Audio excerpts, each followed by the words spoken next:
Good morning, ladies and gentlemen. My name is Mary Ann Peters, and I'm the CEO of the Carter Center. And it's my very great pleasure to welcome our guests who have traveled from far and near to be part of this year's 4th Annual Forum on U.S. China Relations. I'd like to thank our co-organizer, the Chinese People's Association for Friendship with Foreign Countries, and I'm delighted to see Madam Li here in Atlanta, as she was such a gracious host in China last year. In fact, CPA FFC, as it's fondly known, has been a tremendous long-term partner to the Carter Center, as they have hosted us every time President Carter and Carter Center staff have gone to China since 2007. And our warm thanks to Mr. Tong Chien-hua, President of the U.S. China Exchange Foundation, who unfortunately cannot be with us today, and Mr. Li Wei, President of the Guangdong Humanist Society of China, who I believe is here with 4 colleagues from his society. Since its inception, this forum has become an important platform for experts from both nations to come together and discuss the opportunities and challenges of the relationship that I think most of us probably agree is the most important bilateral relationship in the world today. And due to the convening power of the Carter Center, we had the opportunity to host the first World Forum on China Studies here in the U.S. this past May. Former Chinese Foreign Minister Li Zhaoxin came and spoke, as did Professor David Lampton of Johns Hopkins, who delivered a powerful address.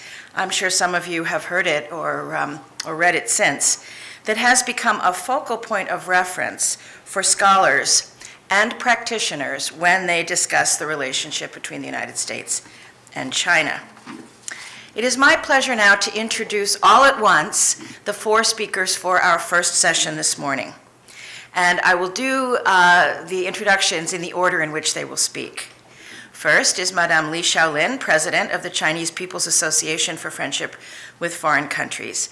Madame Lin previously served as a first secretary in the Chinese Embassy in Washington, and she held multiple prominent roles in CPA FFC before becoming its president in 2011. Ambassador Li Qiangmin is a seasoned diplomat whose previous diplomatic assignments include Zambia, Uganda, and Israel. In May 2014, he was appointed Consul General of the People's Republic of China in Houston, Texas. He has visited the Carter Center numerous times before. We're very glad to have him back. It's just a shame that the consulate is so far away.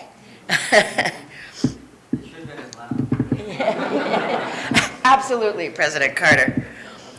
Susan Thornton is Deputy Assistant Secretary of State in the Bureau of East Asian and Pacific Affairs, with responsibility for policy related to China, Mongolia, and Taiwan. Ms. Thornton has spent the past 20 years working on U.S. foreign policy in Eurasia, with previous diplomatic postings in Beijing, Chengdu, Yerevan, and Almaty. Ms. Wu Shi is the Chargé d'Affaires of the Embassy of the People's Republic of China in the U.S., and she is also the Deputy Chief of Mission. And I know from experience how challenging it can be to hold those jobs at the same time.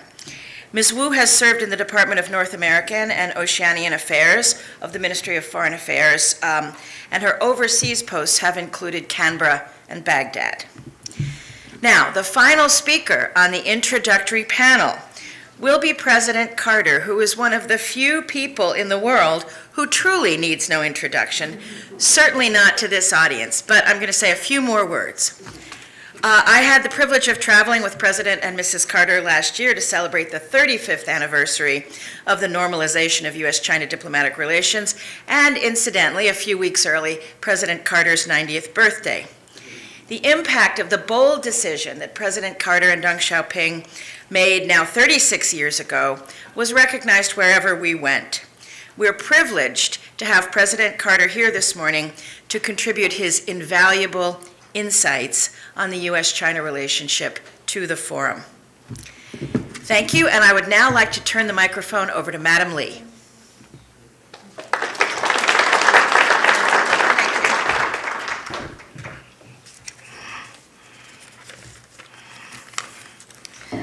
His Excellency President Jimmy Carter, Honorable Ambassador Mary Ann Peters, Honorable Deputy Assistant Secretary Susan Thornton, Honorable Minister Councilor Wu Xi, Honorable Consul General Li Qiangming, ladies and gentlemen, dear friends, good morning.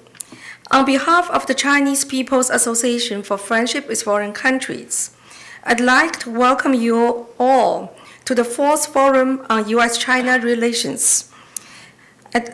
I'd like to extend my sincere appreciation to the host organizations and the relevant parties and individuals from both sides for their hard work on the preparation of the forum.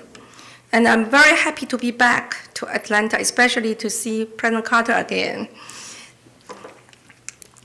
I'm very much glad to have President Carter, who is now 91 years old, to join us for the forum.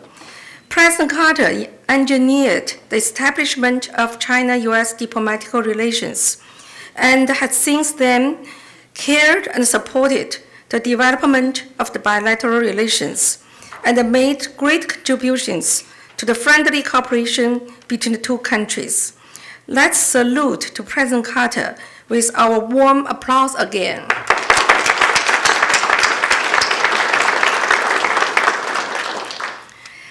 The bird sings on the top of the tree, in the hope of making friends. China is likewise trying to be friend with the United States. Since China and the United States established diplomatic relations in 1979, through the support from people of all sectors of life in the two countries, the China-U.S. relations has grown steadily with deepening exchange and cooperation in all areas. Today, the China-U.S. relationship has become one of the world's most important and dynamic bilateral relations. However, the U.S.-China relationship is also one of the most complicated bilateral relations in the world, given the wide differences between China and the United States in history and culture, political system, level of development, and so on. Disagreements or even frictions are inevitable in the development of bilateral relations. As the world's largest developing country and the largest developed country, how China and the United States could build up a new model of major country relations based on mutual respect and win-win cooperation remains an important topic for both sides to explore. We should not avoid problems and challenges in the bilateral relations while affirming the positive sides.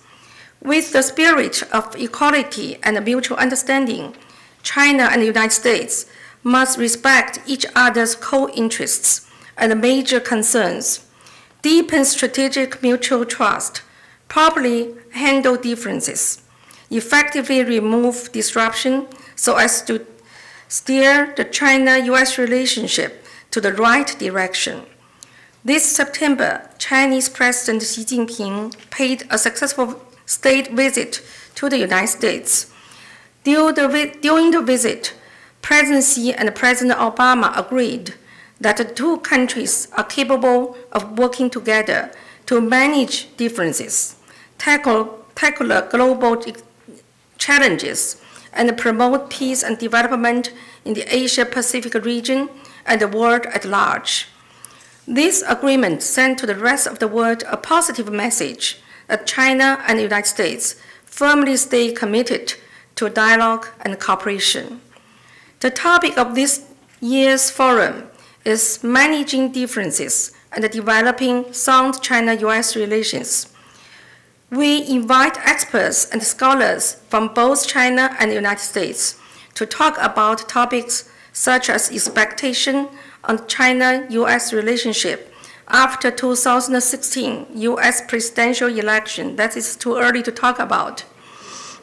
The role of economic ties and people-to-people diplomacy in the bilateral relations, and how to effectively remove potential sources of disruption in the hope of collecting suggestions for the establishment of built-up new model of major country relations between China and the United States.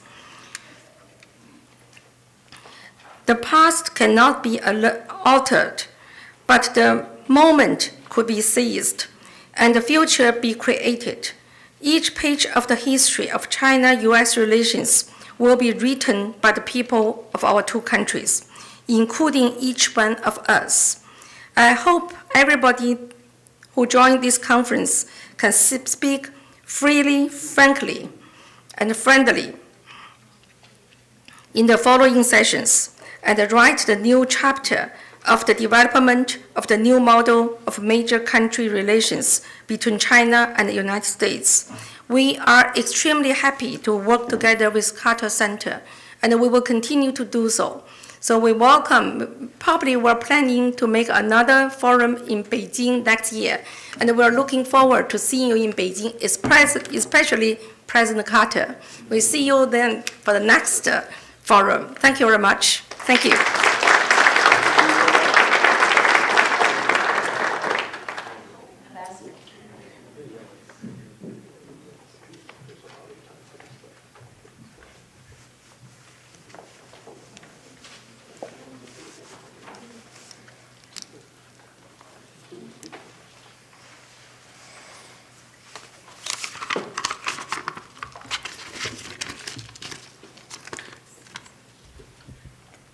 President Jimmy Carter, President of the CPA FFC, Madame Li Xiaolin, Chargé d'Affaires at the Chinese Embassy in Washington, D.C., Deputy Assistant Secretary Susan Thornton, Ambassador Mary and Peters, all of the distinguished guests, ladies and gentlemen, good morning.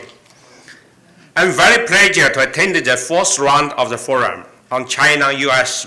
relations. It is the best opportunity for me to give my deep appreciation to Madame Li Xiaolin, President Carter, and all of you here for your long-standing joint effort to promote the development of China-U.S. relations. I'm especially pleased, as well as you, to see so many developments achieved since the first round of the forum. Ladies and gentlemen, China is the largest developing country today, and the U.S. is the most developed country in the world. China-U.S. relations not only matter to our two countries, but also are important to the full world. In this regard, I would like to take this opportunity to share a few points with all of you. Firstly, we need to uphold the right strategic direction.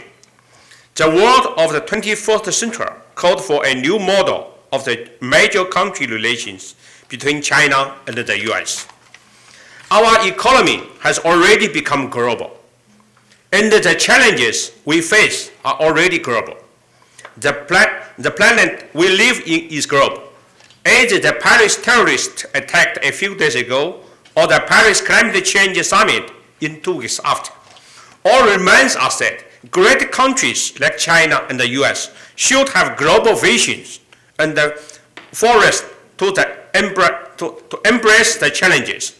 This is why we believe the new model of relations is necessary and should be featured by peace, respect, and cooperation. Secondly, we need to build on the strategic mutual trust. When we established diplomatic ties in 1979, the difference between China and the U.S. were more than today.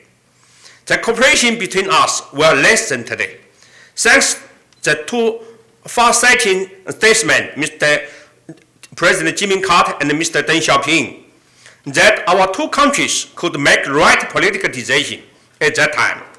Today, we need more such statesmen when China and the U.S. are closer to each other and know more about each other.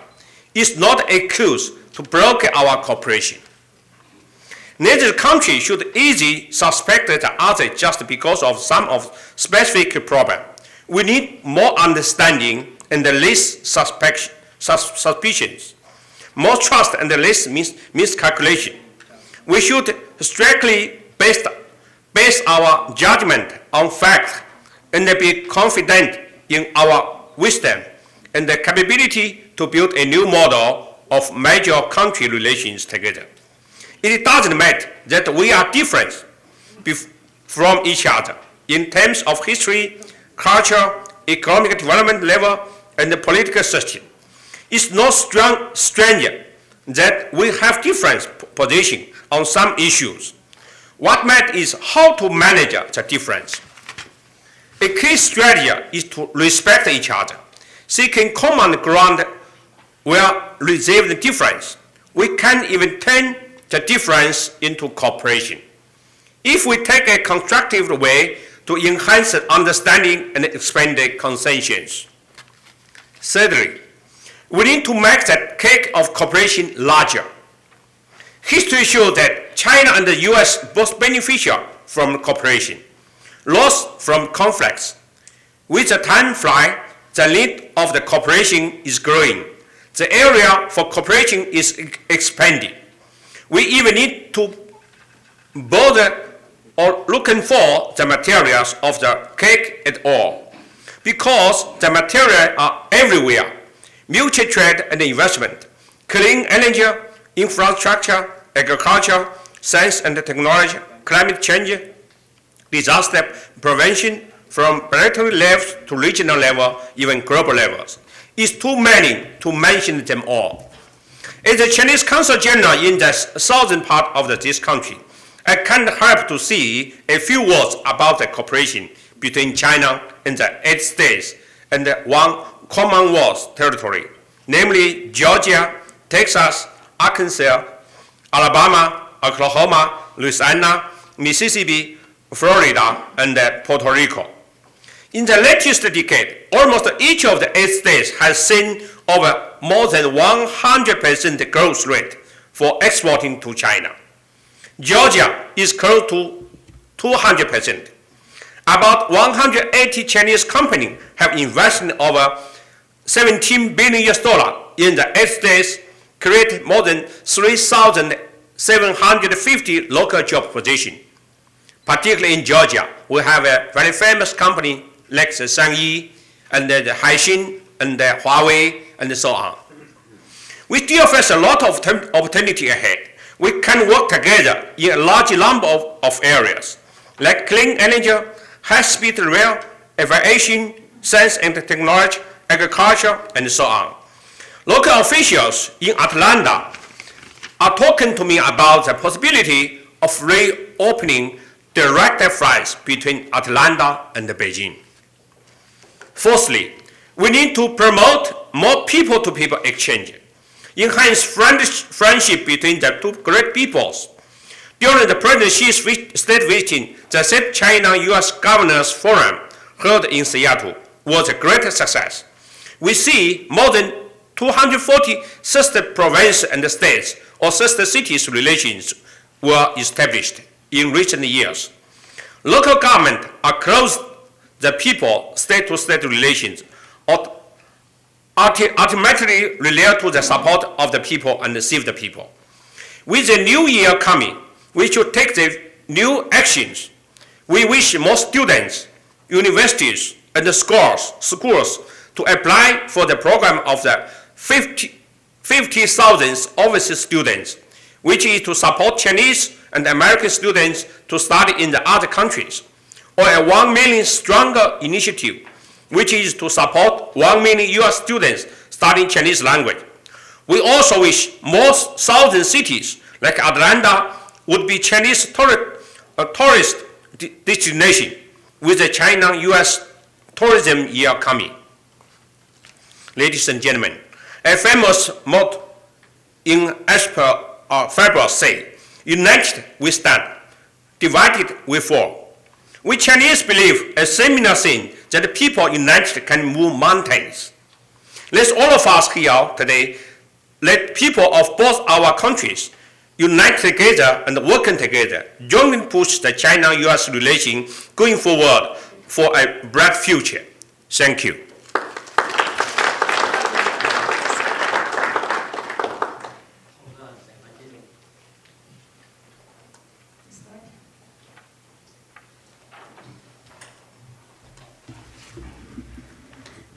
Good morning, everyone. I have a slight cough, so I've brought my water with me, but hopefully I'll make it through the remarks and try not to delay the very vibrant conversation and the presentation by President Carter that I know we're all waiting to hear. But thank you very much, Ambassador Peters, for your very kind introduction, and thank you, Madam Li Xiaolin, and the other sponsors of this terrific event. I'm very happy to be here for the 4th Forum on U.S. China Relations and to contribute in a small way to the legacy that President Carter started in 1979 and that continues to this day. Our relationship with China has matured tremendously since the historic meetings of President Carter and Vice Premier Deng Xiaoping nearly 40 years ago. During my time as a diplomat, which doesn't span 40 years yet, I have witnessed really a profound evolution in U.S. China relations. Our bilateral discussions were much more narrowly focused on just a few bilateral and regional issues, even as recently as 2007 when I was last living in Beijing. But today, thanks to the premium that I think both sides have put on diplomacy at every level, our countries are advancing a comprehensive and, in my view, a predominantly constructive bilateral relationship. 40 years ago, when U.S. leaders grasped the historic opportunity and made a strategic decision to bring China, which was then isolated and reeling from the Cultural Revolution, into the international system, there has been remarkable continuity in U.S. policy over the intervening decades as China has grown in wealth and influence. Our challenges today are the product, in large part, of the successes of that strategic decision. China has risen, obviously, and become a key member of the international community. So the challenge is to ensure that China takes up an appropriate role as a contributing member of the international system that has enabled it to flourish, even as it gains the ability to challenge that system, and that the system can accommodate such an expanded role. So I would argue that, taking the broad view, we are succeeding in meeting these challenges. We're not naive. The nitty-gritty details of the U.S.-China relationship can be difficult, and there are significant points of friction and difference. Nevertheless, the overall arc of the relationship remains decidedly positive. The fact is that no other outside country has done more to facilitate China's rise than the United States. We have done so with the confidence that a peaceful, stable, and prosperous China would be a positive contributor to the international rules-based order, and that in the process, the welfare and well-being of hundreds of millions would benefit. It's already been noted that the deeper engagement between the U.S. and China has yielded concrete dividends for both of our peoples. The easiest ones to quantify are the economic benefits. In 1972, our bilateral trade with China totaled less than $100 million a year. And last year, our trade with China reached nearly 6,000 times that, or roughly $1.6 billion per day. Since 2009, U.S. exports to China, just since 2009, have doubled, making China the third largest market for American exports after only Canada and Mexico. Through our high-level engagements, including at the Strategic and Economic Dialogue last June and the Joint Commission on Commerce and Trade, which will be meeting in Guangzhou next week, we advance economic reform and prosperity. And similarly, in our bilateral investment treaty negotiations, we are developing a comprehensive agreement that ensures a level playing field for companies on both sides of the Pacific.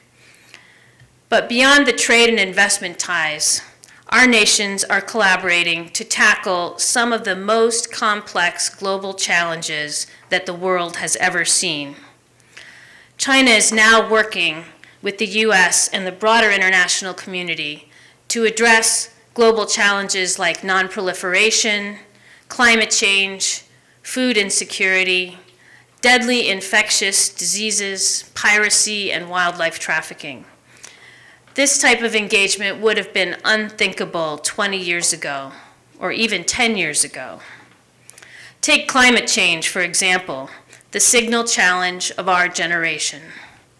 Since Secretary Kerry's first trip to China in 2013, U.S. China climate cooperation has become the signature issue of the bilateral relationship and of the new model of major country relations that has been mentioned several times already, such that we've almost forgotten historically that our two countries were basically captains of opposing teams on this issue only a few years ago. This is no accident. It has taken intense and sustained engagement at the diplomatic and technical levels over the last few years, but now our countries have a common vision for the ambitious climate change agreement that we seek in Paris a couple of weeks from now. China has also taken on an increasingly important role in slowing the proliferation of nuclear weapons, including working with us through the P5+1 to ensure that Iran does not obtain a nuclear weapon. And together, the United States and China are working to bring North Korea to the realization that it cannot succeed in simultaneously pursuing nuclear weapons and economic development. So far, the DPRK has not listened to our good advice, but if any country has the leverage to bring about needed change in that benighted country, it is China. Since the 1980s, the U.S. has worked with China to address public health priorities, and China's capacity to fight infectious diseases has grown tremendously over this time. Last year, Chinese and American healthcare specialists worked side by side in West Africa to help stop the devastating epidemic of Ebola. When our presidents last met, they made commitments to each other to enhance cooperation toward our shared objectives to end extreme poverty, boost food security, and maintain global peace and security in coordination with other international partners. Days later, at the special summit on peacekeeping that President Obama convened in New York, President Xi unveiled a package of impressive contributions to aid United Nations peacekeeping efforts. Our engagement with China has also promoted a trend toward reform that has helped China to take steps to modernize its economy and play a more constructive role in bilateral and multilateral efforts to tackle global challenges.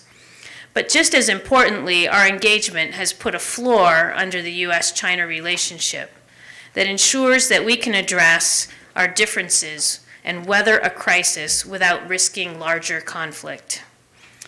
But this task is not yet complete. We're still confronted with significant challenges in our bilateral relationship and in cooperation around the globe. We will not paper over our differences, be they on economic issues, cyber, human rights, or maritime issues.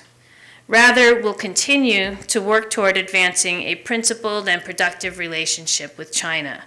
And while we aspire to work together to tackle the world's biggest problems and shore up the international order that's benefited both of our countries, our differences will still lead many to question whether a true partnership is possible. Because true partnership relies on shared values, not simply convergent interests. When unfair economic policies impede the flow of commerce and worsen trade imbalances, it distorts the global economy. When states support cyber-enabled theft of intellectual property for commercial gain, it puts enormous strain on economic and diplomatic relationships, and more importantly, hampers innovation. When freedom of expression, assembly, and religion is restricted, it undermines the international rules-based order and causes many to question respect for law and universal human rights. When claimants pursue land reclamation and construction and militarization of disputed outposts in the South China Sea, it makes it harder for countries in the region to resolve disagreements peacefully. None of these are lost causes. Many of them has been significant movement. And I'd cite the two presidents' recent announcement on shared cyber norms as a prominent example. There are other areas where we will continue to see things differently and have frank discussions. The more candid our communication, though, the more progress we will make in effectively managing and narrowing our differences. And that one reason why this conference is so important is that it allows us to try to break through miscommunication and misunderstanding that all too often characterizes the discourse between our two countries, even to this day. Conversations have been getting more honest and candid, and we are getting better at taking constructive criticism and responding pragmatically, but we need to keep working on this. With good diplomacy and good people-to-people relationships, hard work, and a long-term strategic vision, I think we can work together to strengthen U.S. China relations and make the world a more prosperous and secure place for all. And I thank all of you, but especially, of course, President Carter and the Carter Center for all the significant contributions they've made toward this effort. So thank you all very much.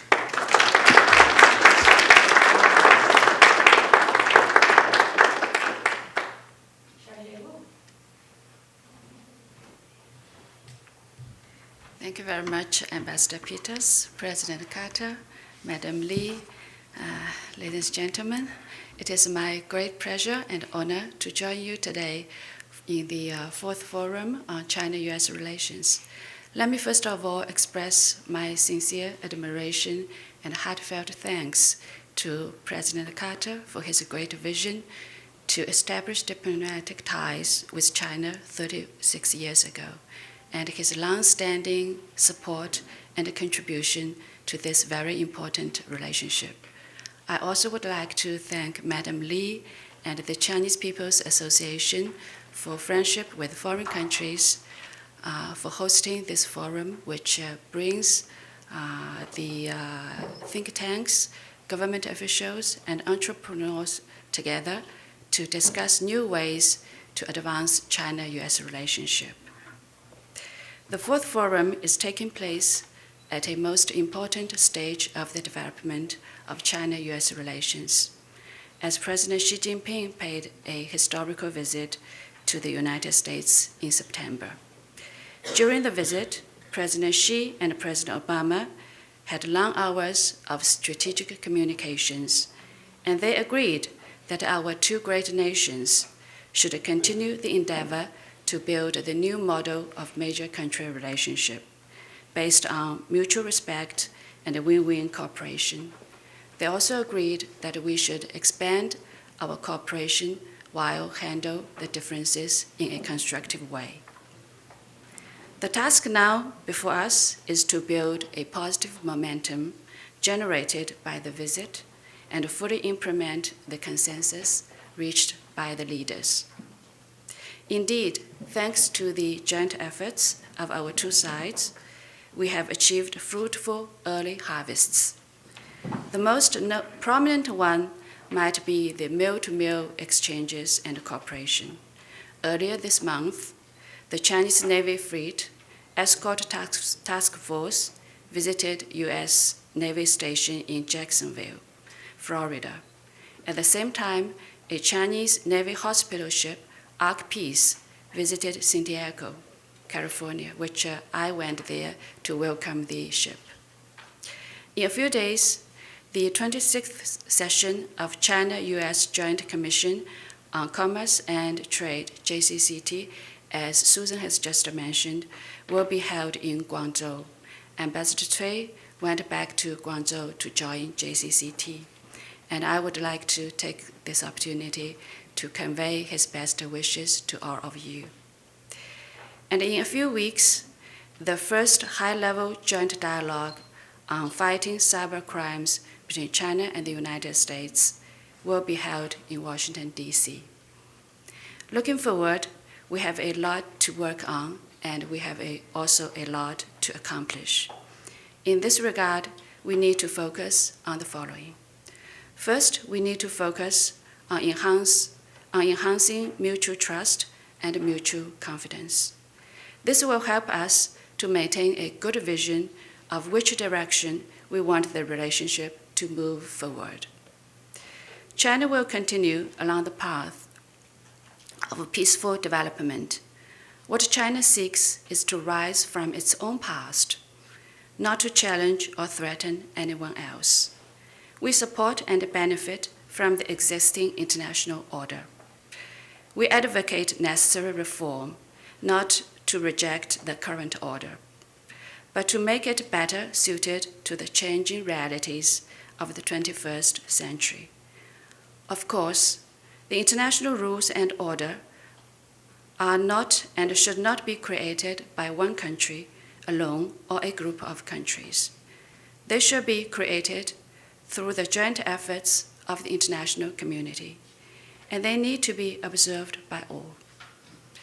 President Obama stated clearly many times, as Susan has mentioned just now, that the United States wish to see a strong, stable, and prosperous China. I believe that as long as China and the United States can both stick to this strategic direction, we will certainly build up strategic trust and strengthen the foundation for the new model of major country relationship. Second, we need to focus on deepening exchanges and cooperation. Our two countries share ever-growing converging interests and shoulder increasingly important and greater common responsibilities on such major issues as maintaining regional and international stability and promoting sustainable development. The need for cooperation is growing, and the area for cooperation are expanding. One of the great examples is climate change.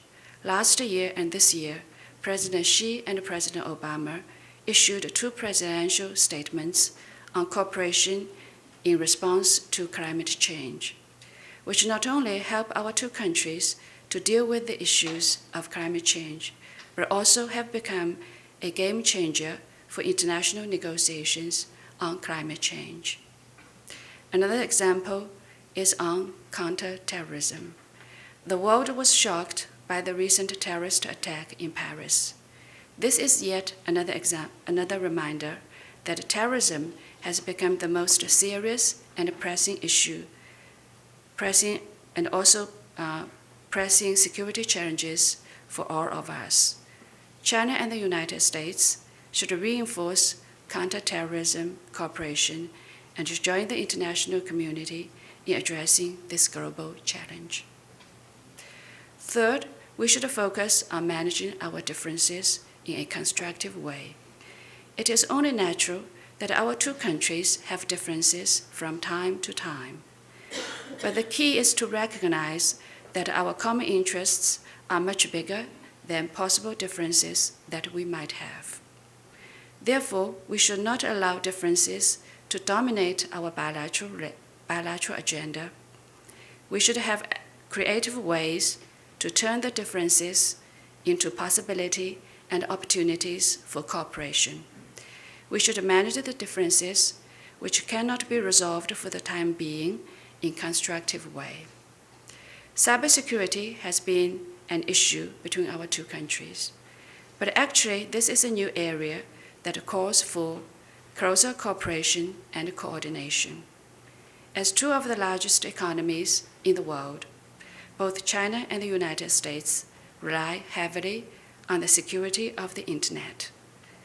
Both of us have been victims of cyber attacks. But accusations of microphone diplomacy will be nothing but counterproductive. Thanks to our joint efforts, during President Xi's state visit to the U.S., the two sides reached important consensus on how to handle this issue in a constructive way. On South China Sea, China has been all along committed to settling disputes through negotiations by sovereign countries directly concerned on the basis of respect of history and in accordance with the international law. China has always maintained that countries enjoy freedom of navigation and overflight in the South China Sea in accordance with the international law. Up till now, there has not been a single case in which freedom of navigation in the South China Sea is impeded. Therefore, we hope countries outside the region will play a constructive role in creating a supportive atmosphere for a peaceful settlement of disputes through negotiations. In conclusion, China and the United States should be partners in cooperation rather than rivalries in competition. We should seize the opportunities and work together to build a stronger and more resilient relationship, and make sure that it will continue to move on the right direction.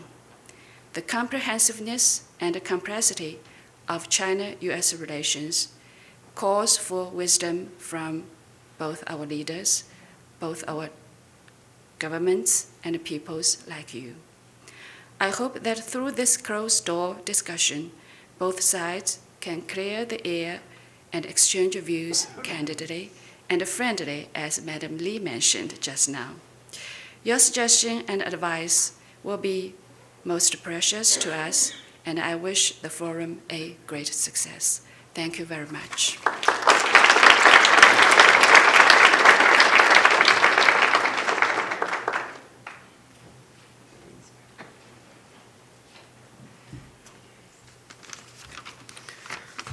Well, first of all, I want to welcome the panel here. I've enjoyed very much their comments and have learned a lot from it.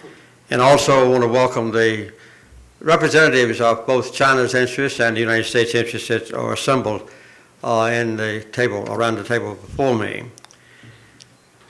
This is this forum, the fourth one, and I hope we can go forward with Madam Lee's suggestion that we have another one next year. I would like to make these a permanent forum, because it's very important for both officials and people who are not involved directly in government but who are wise and acquainted with the issues meet and discuss very frankly, as we have in these four forums, the important issues that affect our two countries.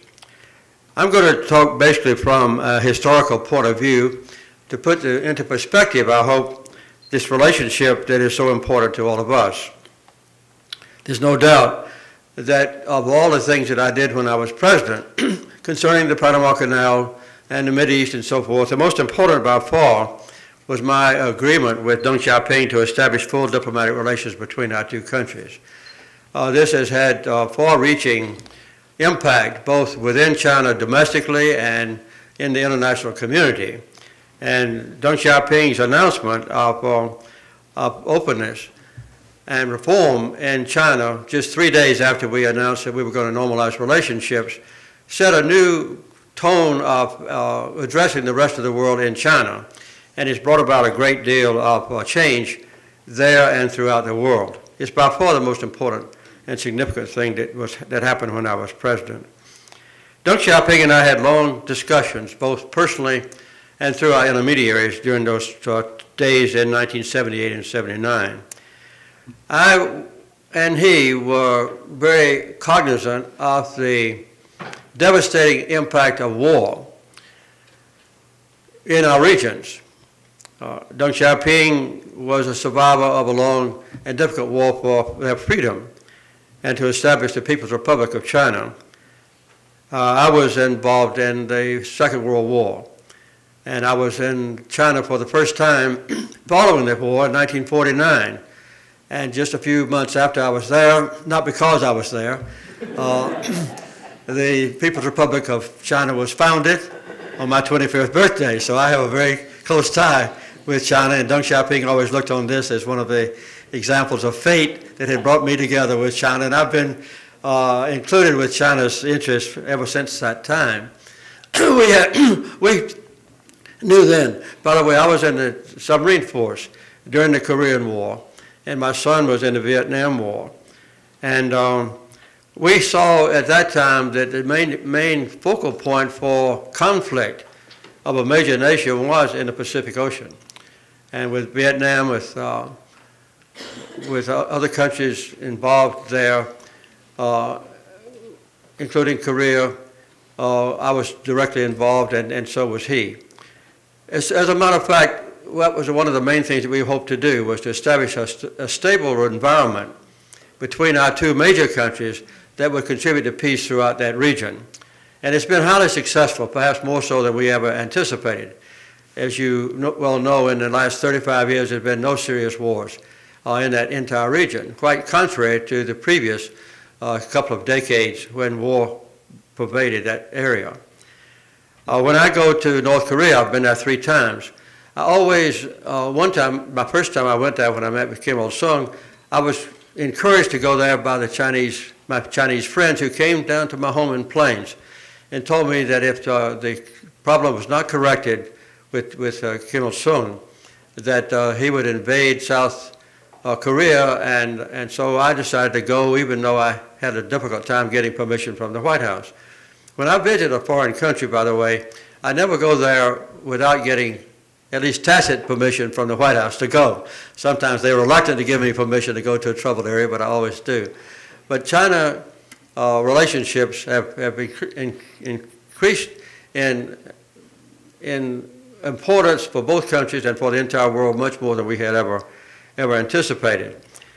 We have, just recently I saw a moving picture of Deng Xiaoping's visit to the United States, and I learned a lot about China then, and I hope if you haven't seen it, how many of you have seen the film?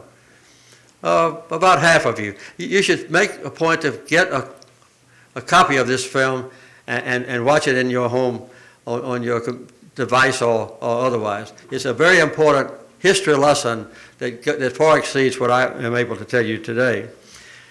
One of the things that we've done, that we did at that time, a few months later, was to agree that Chinese students could come to American universities. Deng Xiaoping called me up in the middle of the night one night to ask me if we could send 5,000 students over here. I was quite angry, having been waked up in an improper fashion, I thought. And I said, tell Deng Xiaoping to send 100,000 students. I slammed the phone down. And as you know, that number has been far exceeded since that time, and now we have an increasing number of American students going to China as well, which I think is a very important element of our relationship. I also established a relationship between Delta Airlines from Atlanta and Coca-Cola Company from Atlanta, and so I think that the combination of hundreds of thousands of students that have learned each other's country and also the business interests that are represented with our trade, which has been described quite well by Assistant Secretary Thornton, is a very good indication of a foundation on which our relationships can continue to exist. We do have some problems. I think that Secretary Thornton pointed out very well what we need to do in the South China Sea. The United States has no official position on specific small islands or rocks in that area, but we do have a common commitment which we share, and I don't think there's any difference between us in establishing the principle of freedom of navigation. And if the United States and China could just agree with that and have maybe an official document expressing the commitment to freedom of navigation in the South China Sea, I think it would make a greatly beneficial impact on other countries that might be more directly involved in contention with China on specific items or places in that area. We need to understand also, I know from experience, having gone there several times in North Korea, that we can't just demand that China resolve the North Korean issue. The North Koreans are very highly independent people. They don't respond to pressure either from Beijing or from Washington, as we well know, and we need to cooperate more thoroughly by putting a restraint on them and making it possible for the North Koreans to see they can have a better opportunity for economic development than they have had in the past. For the last 60 or more years, the United States has done everything we possibly could to enhance the economy of South Korea. We've done everything we could, within reason, to destroy the economy of North Korea. And I think if they could realize through the Chinese intercession that the United States is in favor of seeing North Korea lead a productive life with better chances of survival and well-being for their own people, that would be another major issue. In this previous session here at the Carter Center, I think it was in 2013 and 2012, I called publicly, it was one of my main points that I made in my speech that day, for China and the United States to cooperate on the environmental issues, the major issue perhaps of our generation, global warming. And subsequently, I've sent a letter to the President of the United States, and I met with Xi Jinping, President of China, and encouraged them to take on this responsibility, because I pointed out to them that if the United States and China would agree on any major issues concerning the coming event now in France in a couple of weeks, that the other countries would go along. I think all of Europe would go along. I believe that India would go along with the agreement that the United States and China worked out. And I've been very gratified to see that is also being done. We have other challenges between us. One of the things that we face in the United States, at least, is the quadrennial election for presidents. This is a time of irresponsibility and a time for candidates to seek advantage in local election for themselves by condemning our relationship with other countries. And when we have a problem with our economy, the natural thing is to blame all those problems on China. And this happens quite often. I think I suffered perhaps more than anybody else because of this in 1980 when I ran against Ronald Reagan, and one of his main issues was that I had betrayed the United States interest. I had betrayed our long-standing commitment to Taiwan as an independent nation, and I had sold out to the Chinese communists, or as he called it, Red China. And it had a major impact in the outcome of the election. And some of our candidates now see that they can be benefited by blaming economic problems on China. The good thing about our country is that we have a very strong element of self-correction. And so when they get in office, including Ronald Reagan in my time and others since then, the newly installed presidents of the United States see quite quickly, even before they take office, that one of the best things they can do is to get along well with our friends in China. This has been a very wonderful development, and we still are going to go through that in the next few weeks. I'm very interested in the outcome of the altercation now in the Middle East. The war zone has shifted basically from the Pacific region to the Middle East, and this is something that concerns all of us. China doesn't play a very vocal role in deciding what needs to be done, for instance, in Syria. Recently, I was meeting with President Putin in Moscow about this issue, and his recommendation was that we have a meeting with, including Russia and including the United States, and including Iran, and including Turkey, and try to bring about, and including Saudi Arabia, those five. And now, as you know, we have about 15 or so nations meeting, and they're moving slowly toward an accommodation. The Chinese voice in this, in the United Nations, as one of the permanent members, can be very profound. And I hope that in private conversations, although China is not involved in that direct discussion, China will let their views be known. In the opinion of the Carter Center, it's always been necessary to avoid the demand that the first step in resolving the Syrian problem had to be the resignation or deposition of President Assad. He's always been too powerful to step down voluntarily, and to have that as a prerequisite to peace process has meant that no progress could be made. The United States is abandoning that ill-advised position, in my opinion, and moving now toward a flexible attitude toward Assad himself. These kinds of things are very important for all of our countries. I was very pleased when President Xi Jinping announced recently that he's going to devote $100 million to the peace processes in Africa under the African Union. And the United States has deep interest, longer interest historically in Africa than does China, but the Carter Center has programs in 35 countries in Africa where the poorest and most destitute people live, and where economic assistance is much more advantageous and can be spent quite wisely. And I think that the increasing interest of China in African affairs, particularly working with the Carter Center, is another very important element of our future progress.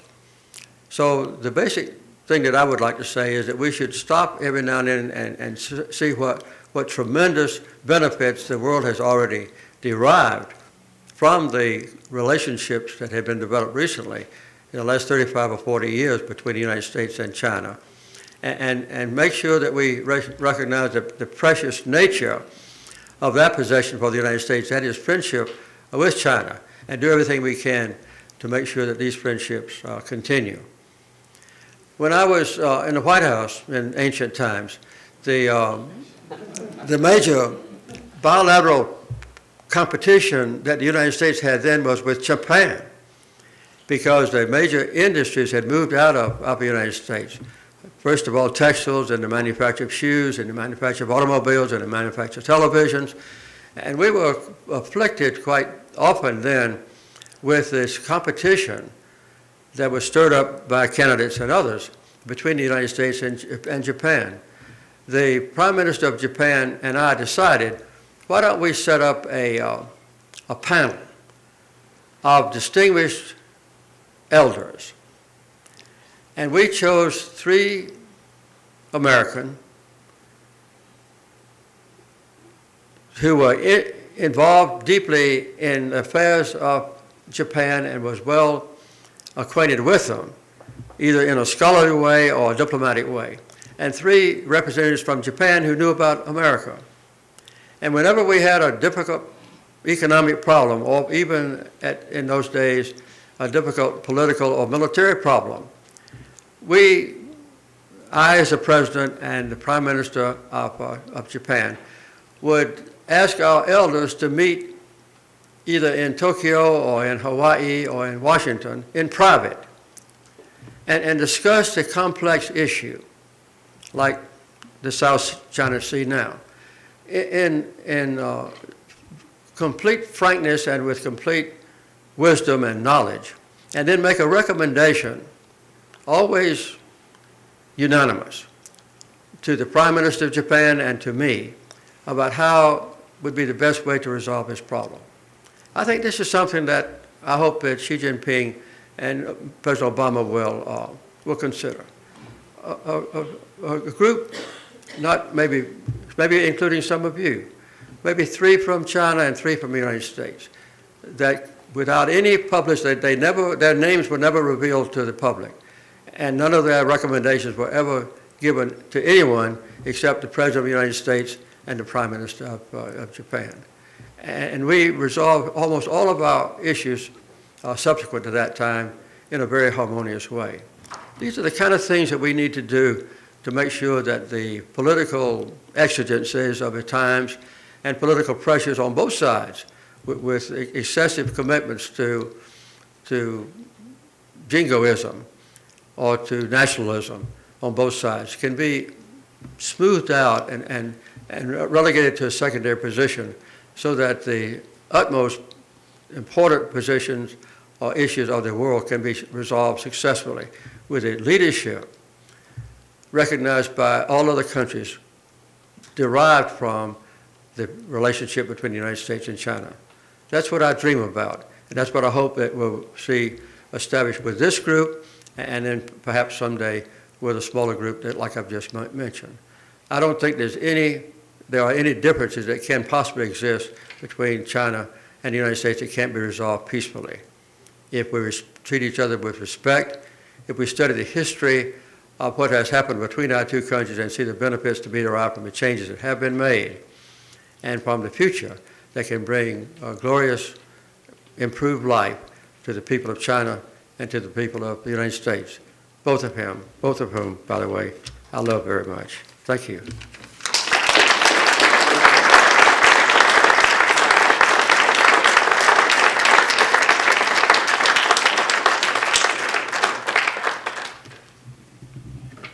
Please join me in another round of applause for the entire panel.